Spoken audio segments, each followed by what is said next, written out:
দেখো, প্রথমে নির্ণয় করব চৌবাচ্চার আয়তন, তারপর নির্ণয় করব ঘনকের আয়তন, তারপর পানির আয়তন। ঘনকের তিনটে বাহুই সমান, দৈর্ঘ্য প্রস্থ উচ্চতা তিনটাই সমান, আর ঘনবস্তুর তিনটা সমান। চৌবাচ্চার দৈর্ঘ্য 3 মিটার, চৌবাচ্চার প্রস্থ 1 মিটার। তাহলে এটা কি ঘনবস্তু না ঘনক? ঘনক। চৌবাচ্চাটির আয়তন কত? দৈর্ঘ্য গুণন প্রস্থ গুণন উচ্চতা, মানে 3 গুণন 2 গুণন 1, 6 ঘন মিটার। আবার ওইটা সেন্টিমিটারে দেওয়া আছে, তাহলে সবগুলোকে আমাদের সেন্টিমিটার বানাতে হবে। মিটার বানাতে 100 দিয়ে গুণ করতে হয়। 3 গুণন 100, তাহলে এটা কি 300 সেন্টিমিটার। এটা হচ্ছে 200 সেন্টিমিটার, এটা হচ্ছে 100 সেন্টিমিটার।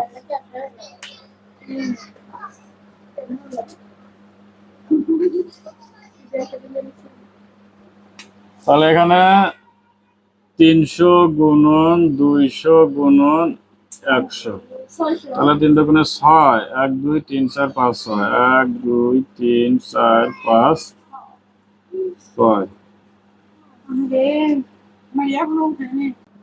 নিরেট ধাতব ঘনকটির বাহুর দৈর্ঘ্য 50 সেন্টিমিটার।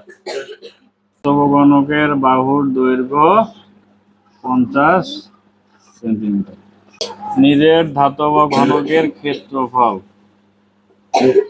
ক্ষেত্রফলের সূত্র দৈর্ঘ্য গুণন প্রস্থ গুণন উচ্চতা না?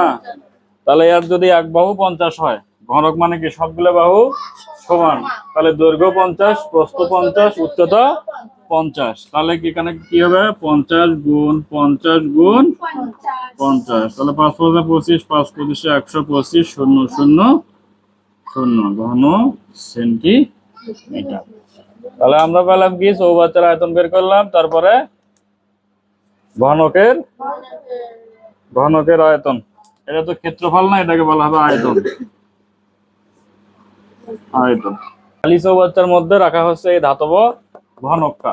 এখন চৌবাচ্চার মধ্যে যদি পানি দাও, পানি দিয়ে ভর্তি করো, তারপরেও কি এই ঘনকের মধ্যে কি পানি যাবে না? তার মানে এই ঘনকটুকু কি থাকবে? ঘনকের আয়তনটা ফাঁকা থাকবে না?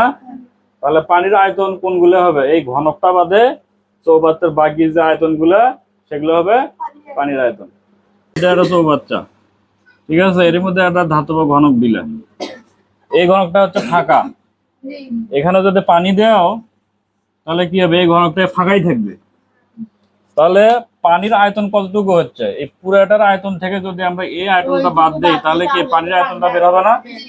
আচ্ছা, সেটাই এখন দেখো। তাহলে চৌবাচ্চার পানির আয়তন, চৌবাচ্চার পানির আয়তন। তাহলে চৌবাচ্চার এখানে মোট আয়তন কত? 1 2 3 4 5 6, 1 বিয়োগ এর মধ্যে থেকে বাদ দেবো কোনটা? এই যে ঘনকের আয়তনটা।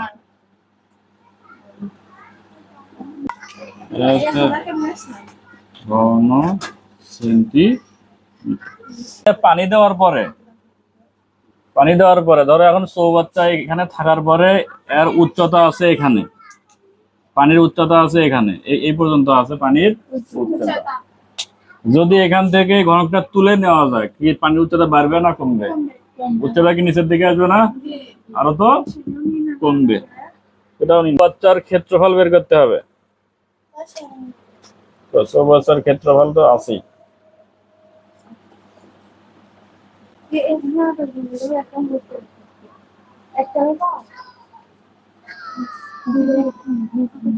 তলার ক্ষেত্রফল হবে 300 গুণন 200, দৈর্ঘ্য গুণন প্রস্থ, তাহলে 300 গুণন 200, তাহলে 3 দুগুণে 6, 0 0 0 0, এটা হচ্ছে বর্গ মিটার।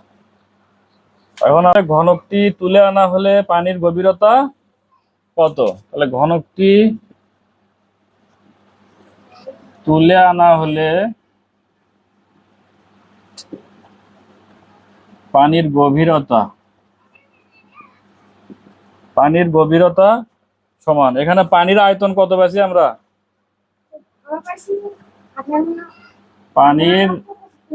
পানির আয়তন ভাগ চৌবাচ্চার একটা ক্ষেত্রফল বের করলাম না? কোন ক্ষেত্রফল? যে ক্ষেত্রফলটা কমে গেল, মানে যে তলার ক্ষেত্রফলটা।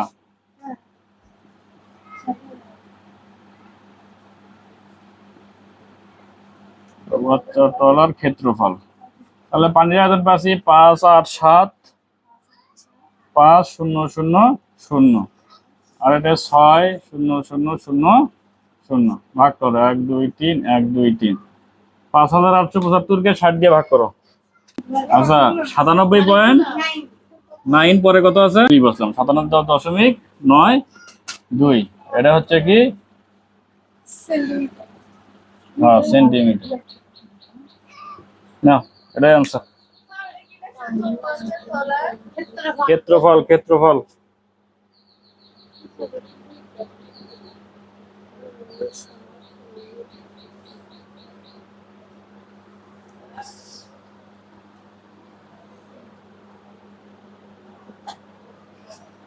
আচ্ছা, ব্র্যাকেটে এটা একটা জিনিস লিখবা, ব্র্যাকেটে লিখবা হচ্ছে প্রায়, প্রায়, প্রায় সেন্টিমিটার।